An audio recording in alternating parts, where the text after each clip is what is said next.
Hello and welcome to Story Time with Granny Ricky. Today we have a beautiful story out of Africa. It is called MANDI and the Moonstones by Nicole Levin and illustrated by Alzette Prins.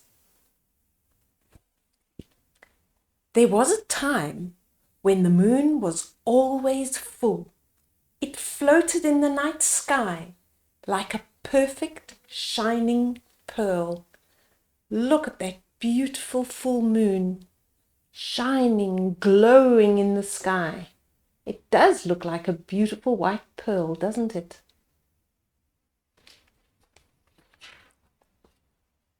High on a hill, in a small village, lived the Inyanga people. They were not afraid of the night because they had the moon to light their way. The moonbeams gave them glow-in-the-dark moon tans, and their hair shone like fireflies. Every night, the glow-in-the-dark Inyanga people gathered to dance like salamander snakes, tell Mopani worm stories, play their drums and river reed flutes, sing and laugh. Oh, these people really know how to enjoy themselves. Look at them having fun in the moonlight, dancing and singing and playing their musical instruments. One night, while they were dancing, there was a great rumbling in the sky. The rumbling became a grumbling, and then a thundering, and finally a tumbling as the moon shattered into thousands of pieces. Look over there. Do you see that? The moon shattering into 1,000 pieces. What a great rumbling, thundering, shattering sound that must have been. The pieces of moon began to fall. "It's raining moon!" shouted a skinny boy, pointing towards the sky. "It's the end of the world!" cried his mother, bundling up the boy and running inside. As the moonstones pelted down from the sky, the terrified people huddled together in their huts. Here's the mom grabbing her son and running into the hut. She says it's the end of the world. Eventually, the moonstorms stopped and all went quiet. Moonstones lay glowing all over on the ground. Everyone was too afraid to move, except for a tiny girl named MANDI. She crept outside, picked up a few small moonstones and turned them over in her hand. "They must be magic," she whispered. Look at that, she's picking up some of those glowing moonstones. She thinks they're magic. As if gathering hail after a storm, she collected as many moonstones as she could carry. Other villagers joined in, filling baskets, bags, and boxes, and cooking pots until they flowed with glowing moonstones. Look at that. Everybody is following in MANDI's footsteps now and collecting moonstones. They're filling baskets and pots and whatever they could find. Over the next few days, the villagers started doing clever things with the moonstones. An old woman carved some stones into a set of glow-in-the-dark teeth. Oh, look at that. She's carved herself a brand new set of glow-in-the-dark teeth. She wore a moonstone grin all day long. A young man, hoping to impress the girls, stuck moonstones onto his toenails. There you go. He's got beautiful glowing toenails with moonstones. But the girls were too busy making themselves moonstone necklaces to pay any attention to him. There you go. These girls are making necklaces. Look at that. Some of the villagers hung the biggest stones inside their homes as lamps. There's a big moonstone lamp going up in that little hut. Others made shining moonstone murals on the mud hut walls. But because there was no moon, the nights were as black as an elephant's eye. People were afraid to come out at night to dance and sing and tell their stories. The people's moontans faded. As time passed, the villagers grew jealous of one another. I heard some people have covered all the outside walls of their houses with moonstones, said a woman. That's not fair, said another, wagging her finger. I only collected 3 moonstones. So now everybody's comparing each other. What did they do with moonstones? This lady here has got 2 earrings. This one's got a necklace. Over there, the whole house is covered in moonstones. Why do some people have so many stones and others have none? Asked a pot-bellied man. Soon their complaining voices could be heard all over the village. You took too many moonstones. Aish! Give those back. They're mine. The people argued and fought with their neighbours. Look at them here. They're starting to argue and fight about who took too many moonstones.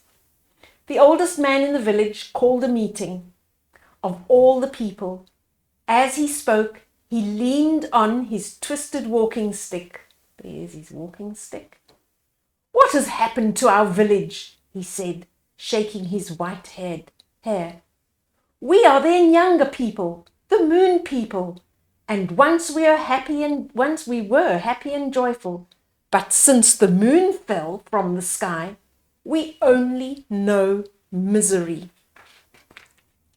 The villagers went quiet. My friends, said the old man, what should we do? Murmurs and mutters moved amongst the villagers like a winter wind. Excuse me, MANDI said in a quiet voice. I have an idea. What is your idea, little girl? Said the old man. There's MANDI talking to the old man. She's saying she has a very good idea. MANDI took a deep breath and said, I think we should collect the moonstones, piece them together, and put the moon back in the sky. They didn't like that plan, and soon everyone was arguing. No, cried a voice. The moonstones are mine. I found them. Yes, we found them, shouted another. So nobody likes MANDI's idea because they want to keep their moonstones. They don't want to share. If we don't gather all the moonstones, what will happen to our village? Asked a large woman. What will happen? We will never sing and dance again, and we will never be able to see our way in the darkness of night without the moon, said the white-haired old man. There he is. He's explaining that without a moon, they'll never have fun at night. They'll never be able to dance and sing, and they can't see anything in the darkness of night. Eventually, after much arguing and bickering, most people agreed that the moon should be put back in the sky. Those who did not agree stayed silent. The next evening, all the villagers, the tall, the short, the fat, the thin, the lazy, and the energetic, brought their shining moonstones to a clearing next to the river. As if preparing an enormous broken pot, they started to piece the moonstones together. Wow, they've got a huge task ahead of them. Look at that ginormous pile of moonstones. And now they're trying to piece the moon back together again. It's like one great big puzzle. Has anyone thought how we're going to stick the moon together? Said the pot-bellied man. What about porridge? That's our food.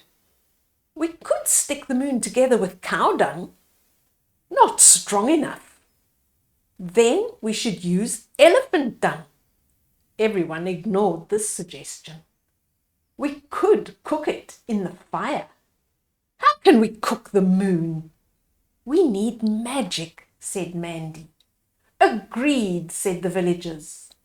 So here they are. They're all deciding and thinking about ideas about how to put the moon back together again. Some are saying with porridge, some are saying with dung, but MANDI says they need magic. How can we cook the moon? We need magic, said MANDI.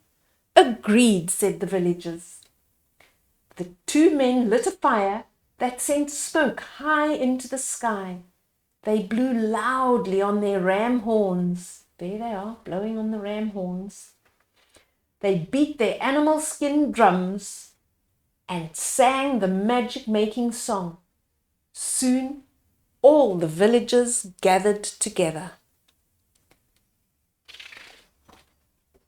They threw their animal bones, seashells and leaves onto the dusty ground. Rainbow-coloured feathers, tiny moons and a squawking pink flamingo twirled in the air. Look at that, their seashells, their coloured feathers, and there is the pink flamingo twirling in the air.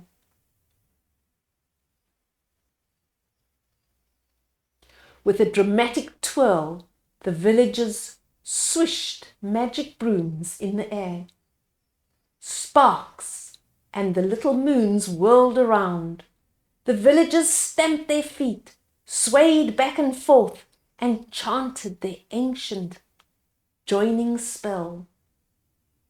Bits and pieces, rocks and stones, joined together like skeleton bones, with all the magic to be found, make the moon fat and round. So they're chanting that spell, hoping to put the moon back together again. The villagers waited. Silence blew like dust through the air, but nothing happened. Now what do we do? Asked one woman. MANDI thought for a moment. Let's try using the same river mud we used for building our huts. What a clever girl, said the old white-haired woman. So the villagers went down to the river and collected buckets full of slippery mud, and they glued the moonstones together. Look at them working here together, trying to glue the moonstones together using mud from the river. It worked, cried one of the villagers. Aish, aish, not so fast, said the old man. We still have to put it back in the sky. Okay, so it looks as if they've managed to stick the moon back together again, but now they need to get it into the sky. But how? With your arms, lazy man, replied his wife. So here's the wife saying, we'll put it back with your arms. The moon must fly like a white eagle. Together we must try and find a way. Everyone must find something we can use to put the moon back in the sky, said MANDI. The villagers thought for a while. The old white-haired man spoke. The child is right. This is what we must do, he said. We need things we can tie onto the moon so that it can sail in the sky like a white eagle, said MANDI. So her plan is to find things to tie to the moon so that it can float up into the sky. The villagers came back with ropes, pieces of cloth, and long vine branches which they attached to the moon. The strong men climbed high into the trees. Push, heaved one. Lift, puffed another. Together, huffed a third. Aish, cried MANDI, clapping her hands. Okay, so there are all the guys up in the trees trying to push and pull and tug and get the moon up into the sky. And so with much heaving and huffing, the big, the small, the young and the old worked together to lift the moon up into the trees. Then the big one heaved. Then with one big heave, they catapulted it through the branches back up into the sky. The night wind blew the moon higher and higher until it floated like a great white eagle. Its silvery glow lit up the village once again. So they managed to get that moon right back up into the sky. And there it is, glowing down on them. "It worked!" shouted MANDI. "We did it!"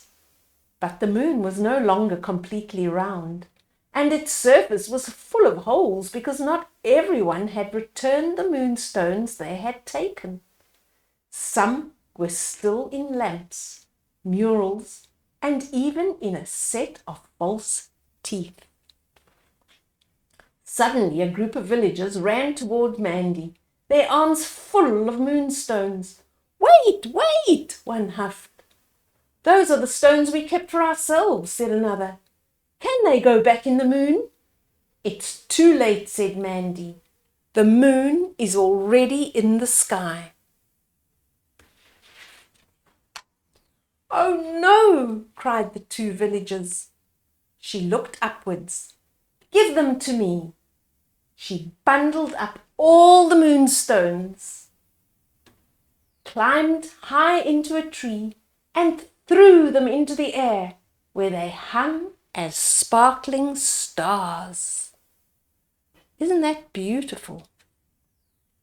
The villagers threw a great party to celebrate the return of the moon and the birth of the stars. Drums started to beat. Old friends who had become enemies hugged each other, and new friendships sparkled in the moonlight. They began to dance like salamander snakes, tell Mopani worm stories, play their drums and river reed flutes, sing and laugh like they did before the moon fell out of the sky. And there the moon remains to this day. Sometimes the rain washes away the mud that holds it together, and only a thin sliver of moon remains in the sky. Then the Inyanga people hold another great party. They bang their drums and blow on their river reed flutes. They dance and they sing. Then the pieces of the moon slowly gather themselves together again. And so every month the moon grows and shrinks, and every month the Inyanga people remember how the moon fell out of the sky and how they made it fly again. There the people dancing in the moonlight. What a delightful story. That really was a good story. I hope you enjoyed it, and I hope to see you again soon. Remember to subscribe and give me a thumbs up if you did like the story. Bye-bye, everybody. Bye-bye, Zoe. Bye-bye, Serena. Mwah.